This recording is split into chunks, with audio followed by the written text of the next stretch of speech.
short time afterwards, the mother sent her children into the forest to get firewood. There they found a big tree which lay felled on the ground, and close by the trunk something was jumping backwards and forwards in the grass, but they could not make out what it was. When they came nearer, they saw a dwarf with an old withered face and a snow-white beard a yard long. The end of the beard was caught in a crevice of the tree, and the little fellow was jumping backwards and forwards like a dog tied to a rope, and did not know what to do. He glared at the girls with his fiery red eyes and cried, "Why do you stand there? Can you not come here and help me?" "What are you about there, little man?" asked Rose Red.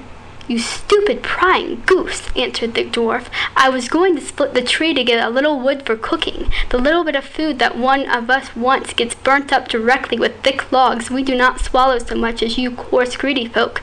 I had just driven the wood safely in, and everything was going as I wished, but the wretched wood was too smooth and suddenly sprang asunder, and the tree closed so quickly that I could not pull out my beautiful white beard. So now it is tight in, and I cannot get away, and the silly, sleek, milk-faced things laugh. Ugh, how odious you are!" Children tried very hard, but they could not pull the beard out. It was caught too fast.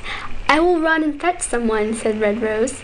"You senseless goose," snarled the dwarf. "Why should you fetch someone? You are already too many for me. Can you not think of something better?" "Don't be too impatient," said Snow White. "I will help you." And she pulled out her scissors out of her pocket and cut off the end of the beard.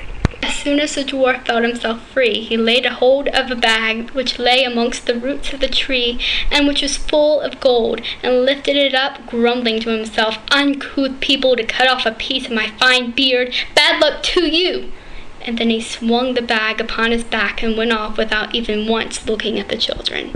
Some time after that, Snow White and Rose Red went to catch a dish of fish. As they came near the brook, they saw something like a large grasshopper jumping towards the water, as if it were going to leap in. They ran to it and found it was a dwarf.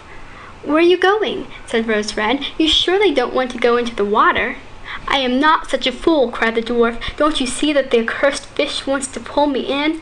The little man had been sitting there fishing, and unluckily the wind had twisted his beard with the fishing line. Just then a big fish bit, and the feeble creature had not the strength to pull it out. The fish kept the upper hand and pulled the dwarf towards him. He held on to all the reeds and rushes, but it was of little good. He was forced to follow the movements of the fish, and was in urgent danger of being dragged into the water. Girls came just in time. They held him fast and tried to free his beard from the line, but all in vain. Beard and line were entangled fast together. Nothing was left but to bring out the scissors and cut the beard, whereby a small part of it was lost.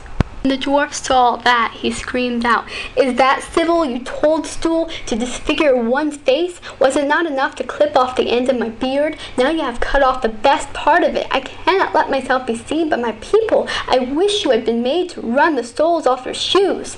Then he took out a sack of pearls which lay in the rushes, and without saying a word more, he dragged it away and disappeared behind a stone. It happened that soon afterwards the mother sent the two children to the town to buy needles and thread and laces and ribbons. The road led them across a heath upon which huge pieces of rock lay strewn here and there.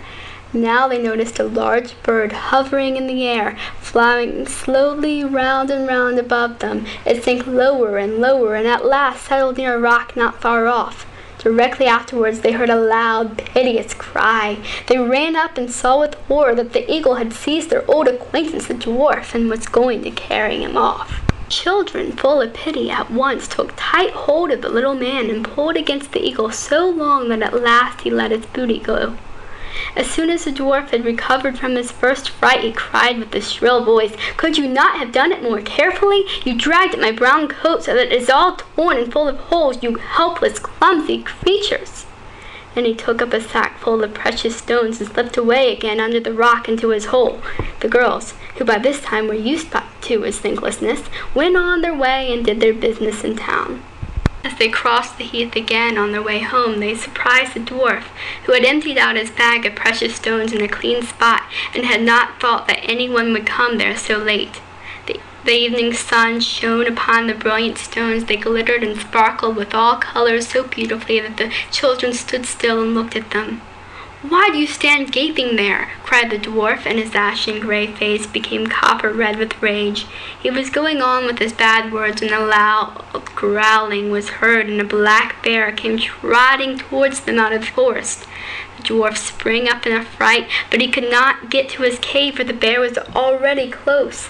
Then in the dread of his heart he cried, "Dear Mr. Bear, spare me. I will give you all my treasures. Look, the beautiful jewels lying there. Grant me my life. What do you want with such a slender little fellow as I? You would not feel me between your teeth. Come, take these 2 wicked girls. They were tender morsels for you, fat as young quails. For mercy's sake, eat them." The bear took no heed of his words, but gave the wicked creature a single blow with his paw, and he did not move again. The girls had run away, but the bear called to them, "Snow White and Rose Red, do not be afraid. Wait, I will come with you." Then they knew his voice and waited, and when he came up to them, suddenly his bear skin fell off, and he stood there a handsome man, clothed all in gold.